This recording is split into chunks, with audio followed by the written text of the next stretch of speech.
instruction. We're going to be working on the head of the character. I start by making a small platform. I use a scrap piece of wood and a dowel rod, and what I've done is I've sanded the top of the dowel rod at a particular angle, and that basically creates a little bit of anatomy at the end of the dowel rod.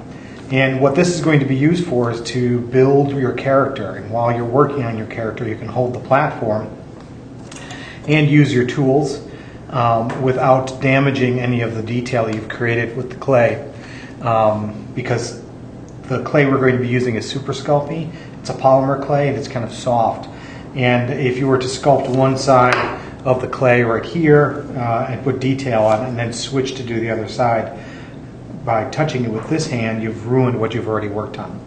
So you're going to need a couple of tools. These are just some very simple sculpting tools. I sometimes use fancier ones. These are from a dentist office. You want some polymer clay, some Sculpey. Some people prefer Fimo, and then you're going to have just a little bit of water with you, and this helps smooth this clay out. So getting back to the stand, this anatomy on the end that I've created is going to come into play as I get a little bit further along. So take a small piece of clay. You want to make sure you have your reference with you so that you make the head the right scale. But you're going to pack some of the clay around here, just a small amount, and you're going to pack it against the dowel rod, and you'll see that it's not very big at all. It's just, it's just a glob of clay. This becomes the core of your sculpture. Now, if we were to just start sculpting on this and make this kind of a large piece, the clay would start to shift around and fall off. So what I've done is created this interior piece that I'm going to bake. So what you do is once you pack that around there and it's got the anatomy of the dowel rod inside there, you're going to use a tool to make a bunch of scratch marks. And sometimes you can use something like a skewer or a toothpick, but you basically want to make lots of scratches and holes. And the reason we're doing this is because we're going to be baking clay onto this, and a second layer once you're done with this. And these scratches and marks give the next layer of clay something to hang on to. So you want to make sure it's nice and tight around there without destroying the marks that you've made. And you also want to make sure it doesn't get too large, because if it's larger than the head, then it's going to become an issue. So you want to check it in both the profile and the front view. Now that you're done, it's ready to be baked. Polymer clay can bake at 225 degrees in your regular home oven. You do want some ventilation. This wood will not burn. Don't put it directly on the heater, of course. Do not microwave this stuff. Just put it in the oven on a dish, like a dinner dish, and let this bake for about 20 to 30 minutes, and then let it cool down. Okay, now I have baked this for the full 20 minutes at 225, and you'll see that it's gotten a lot darker. If you leave it in a bit too long, it will tend to burn or get too dark. So when you're doing your final character, make sure it's in there long enough, but don't crank it or anything like that, because you don't want burnt clay. Now, this might be stuck when you first pull it out, especially when it's warm. Polymer clay has a tendency to shrink, but I've already pulled this off, but you can force it off of here. If you need to use a tool, great, or just kind of push it off with your thumb. But what's happened is I've created this piece that fits right on the peg, and it has a tiny bit of play, but it will come on and off easily. And the reason that's important is once we've made the outer head of the full sculpture and you've baked it, you'll be able to pull this off, and you have a hole underneath that you can fill with epoxy and attach it to the armature that you've seen us build in the previous videos. So this core becomes an important part of being able to attach your puppet's head to the armature.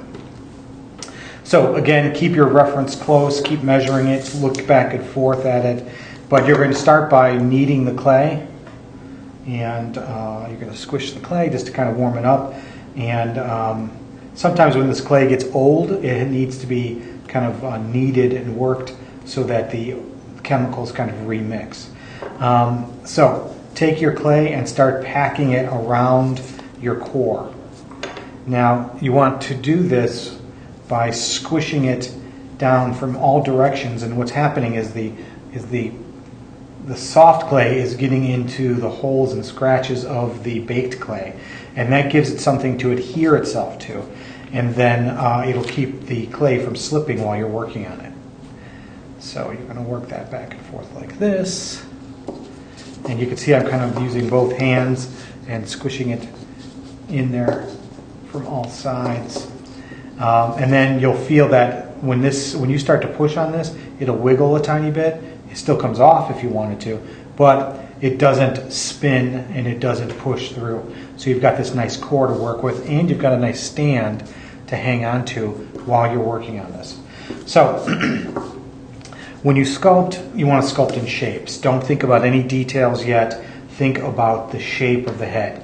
And if you look at your character, especially from this rear view, he's got basically a kind of a roundish head with a flat bottom. And you can see that his face is slightly pointy. I've kind of modified this. This is someone else's drawing that I modified. But you're going to pack the clay on, and you want to make sure that it doesn't get too big or larger than your drawing, because then the proportions will be wrong. But instead of already starting to put the mouth in, or the nose, or the eyes, you want to make sure you get the overall shape in there. Okay, for our purposes, we'll call this a general shape of the head.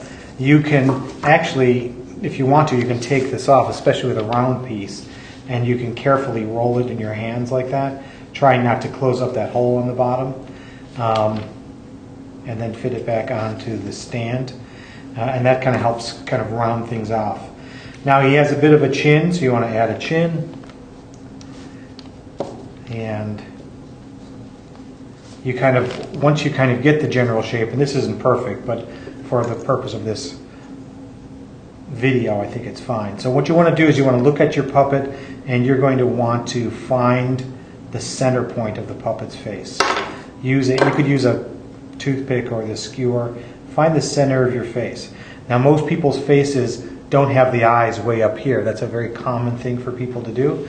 So refer to your drawing, and you can see that the eyes are more than halfway down on the ball, which is his head. So you want to make a mark right here as to where the eyes are going to be. Now these marks are going to help you place things like the chin and the mouth and the eyes. And so the next step for us is we're going to cut away or carve away some of the clay where the eyes are going to go. You can use an X-Acto blade, but once you have that shape, you're going to want to use a sharp tool to kind of carve this away. And this is going to be where the eyes are set in. For our characters, the eyes are going to be fixed. And what I'm using are these nice beads. Or these are plastic balls that you can order from a company called Precision Plastics. And you can use beads, you can use found objects, you can use almost anything, as long as it can withstand 220 degrees of heat in the oven, because this is going to be sunk into our clay. And using the lines as reference so that you place the eyes in the right spot, you're going to want to make sure that they line up this way and back and forth this way. And also look from the front, from the top. Make sure that the eyes aren't one further back and one further out. If you're doing a creature, it's fine. A creature is fine to do it that way, but if you're doing a character that's kind of handsome or pretty looking, you want to try to work on your symmetry. So once those eyes are slightly placed in there, we're going to start taking shape of this face. And we're going to start adding in just a little bit more for the chin. And at any point when you start wanting to smooth things out a little bit, you can dip your tool in this water here and start to run the tool across the clay. You could also dip your fingers and have that kind of go on. Now this wiggles a little bit and it kind of wants to pop off, so you might want to hold it in place here Just do it gently, but you can start to see that the head's going to start taking shape. I'm going to stop for a moment to get this further along, and I'll describe how we're going to deal with the eyes and the mouth. Now that you have the general shape worked out, and you have to check it from each side, top, the profile, the front, the back, and even from the below. It's very important to make sure that the puppet head is the right shape. If you're going for a character that's going to be attractive, you have to really think about symmetry, which is very important. For making these large flat areas right here, it's good to have an X-Acto blade, because the nice sharp blade will cleave off big areas very cleanly, rather than trying to tear it off or cut it with a less sharp tool. Now these areas right here will eventually be for either replacement foreheads and eyebrows, or it will be for an area for soft clay to be worked into for doing the brow and the forehead, so that you can give the character more expression. Now the same thing could be said about the mouth area. You could keep this very clean and do press-on mouths, but if you wanted to cut this away and create a cavity to do replacement mouths, a knife again would be a good place to do it.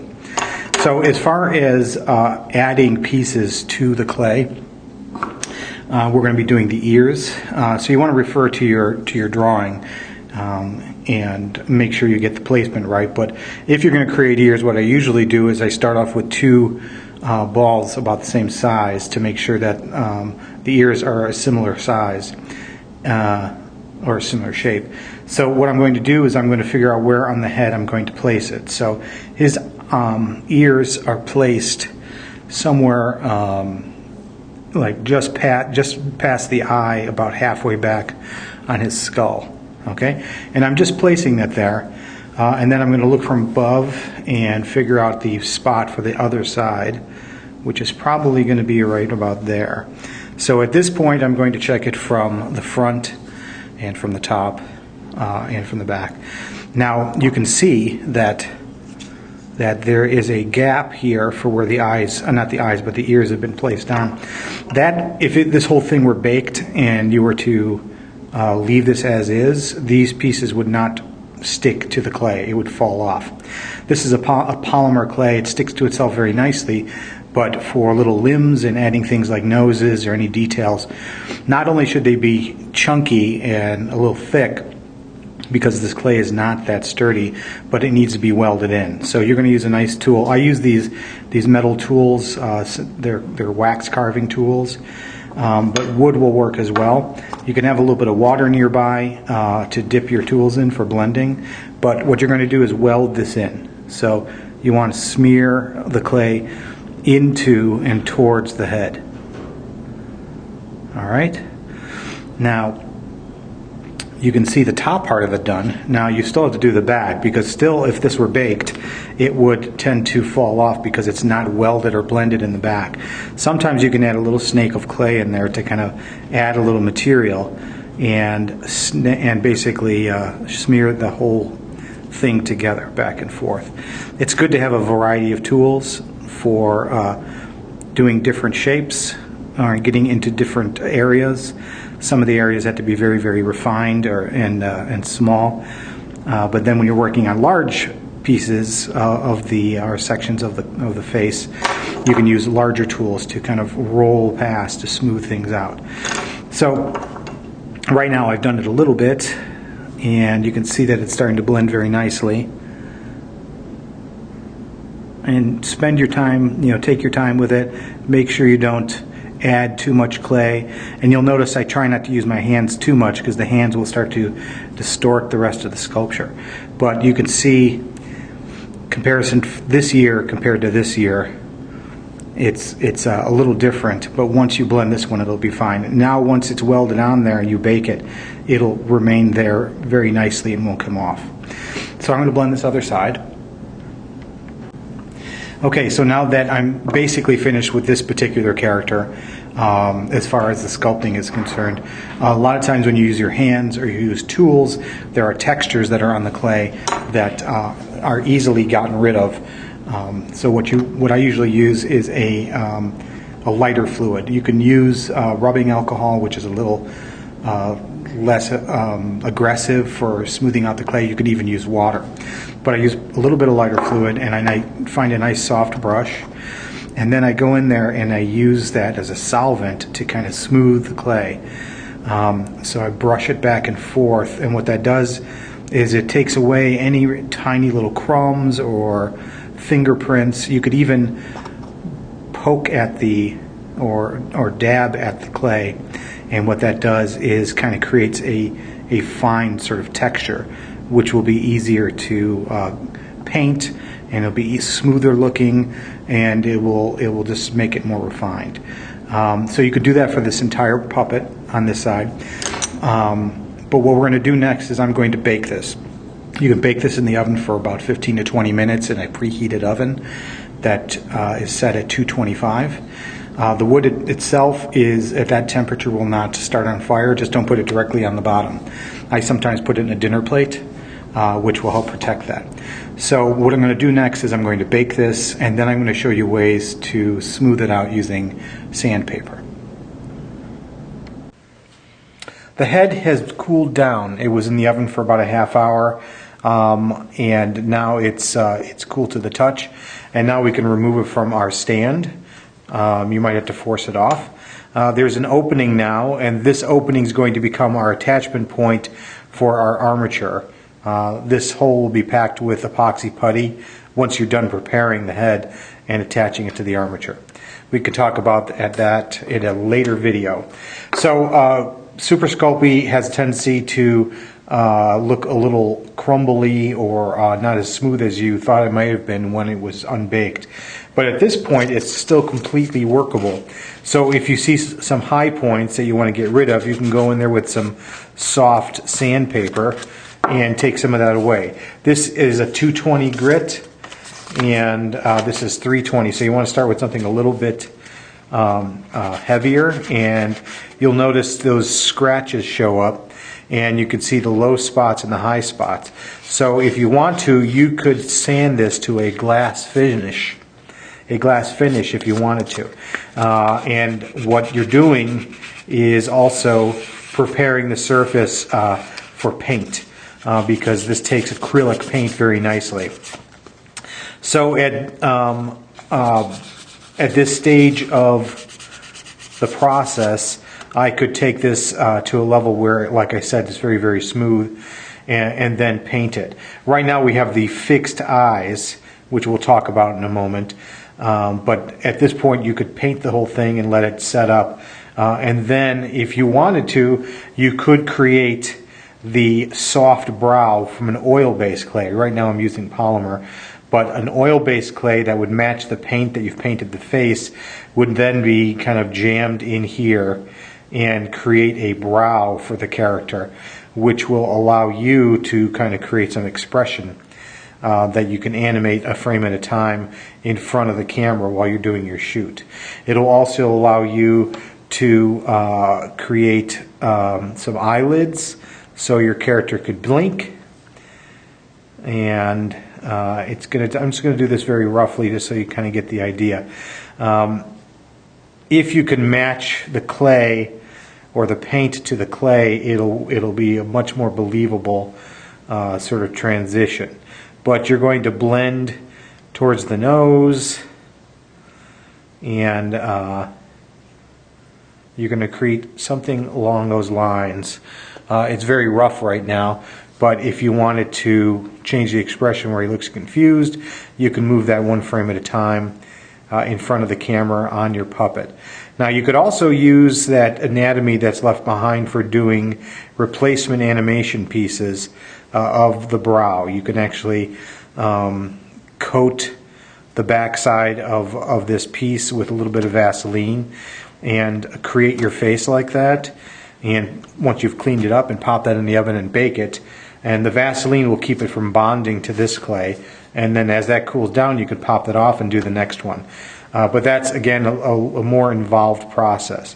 But for right now, you could kind of make a very, very expressive character, but still be able to move the head around without squishing the main part of the head, and you avoid moving the soft parts. That could also be the way you move the mouth. The next thing you're going to want to do also is think about the eyes. How are the eyes going to look around? Now, what you can do is you can get some tape or some cut paper, and what I have on my finger right now is a little bit of Vaseline. And I'm going to just put a little Vaseline on the eyes themselves. And now I'm going to carefully take this little cut piece of paper that I have, and I'm going to stick it on the eyeball. And because the Vaseline is there, it adheres to the eye. So now I suddenly have pupils for this character. It almost comes to life quite a bit just by adding those little pupils, even though they're not perfectly round. But you would take a frame like that, and you'd go in carefully with a tool and slide it over, and over a series of 3 or 4 frames, you could have your character looking in a different direction. And every once in a while you might have to reapply the Vaseline, but that's a really, really simple way to kind of create eyelid or eye or pupils for your character. Now, if you wanted your character to blink, you could take extra pieces of your polymer, of your oil-based clay, and create half lids. And you could blend those edges in a little bit. And there's your halfway point for a blink, and then you would have some clay to put over for a full blink. Okay, so I'm going to take those off just for a moment, and we're going to talk briefly about other processes. This is a more advanced puppet right here, and this has a dragon skin or silicone skin, and I have some eyes set into these sockets where you can actually just move the eyes around. This is something you could do with a polymer clay head like we have here. There's just a little bit more of a process involved in trying to trap this bead into a pocket of clay. But there are plenty of different ways to make heads and to create faces. So the next thing let's talk about is hair briefly. Now you could, as a second process, create some clay hair using different color clay.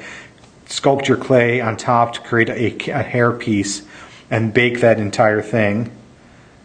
Bake this with your hair piece in, and then what you have is you have a separate piece that you can then still grab and move around. But what you might also want to do is use some found objects, like this is a piece of fur. Now you could just take a piece of fur like that and glue it into the hair or to the hairline and have a very strange looking sort of character. But a lot of times it's very hard to hide these seams. So you could just hot glue this in, but you could also do it in strips and try to feather out the edge of the hair. You also could use a fun fur. This is like a synthetic long hair that you can use by finding them sometimes in stuffed animals, or just go out and buy fun fur at a fabric store. But with this fabric, with the fun fur, there's a backing here that's also hard to hide. So one of the processes you can do is take some of this fun fur and slice it off, like so.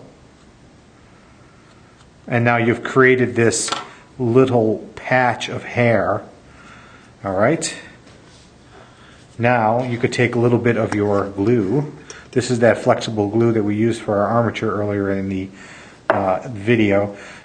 So I've laid down a tiny bit of glue right there. So now the glue's in place. I can take that little bit of fur that I've cut off and lay it in like that. Now, if you understand how shingles work in a house, what you can do with this is continue cutting strips of this and build your hair up from the back going forward all the way to the front. And each layer will hide the edge of this. So this will go in front of that, in front of that, in front of that. And then you can work your way all the way up to the front of the puppet. Now this fur is going to flutter around and everything once you've glued it in place and you try to animate it, but you can add glues and gelatins, hair gel, to kind of stiffen this hair so it'll stay in place when you're moving your character. So when you go to move this head, you can grab him by the ears and move him around. So the next thing to consider is the mouth for this character. This is a very smooth area. Once it has a layer of paint, it's a perfect spot to put little decals that would create a series of mouths to change expression. You can also sculpt some low relief mouths using clay with a little smear of Vaseline in there, sculpting the mouth in place, carefully lifting that off and baking them. And then using some double stick tape, you can put mouths on and off and do kind of a replacement animation with that. Or you can cut away a piece even after it's been baked and do a soft area right here to change the expression. So if the character is scared, you can animate that mouth open and change it that way. So this again is a very, very simple head, but it'll get you started. In the next video, I will be fleshing the character out, and I'll also talk briefly about attaching this head to our armature.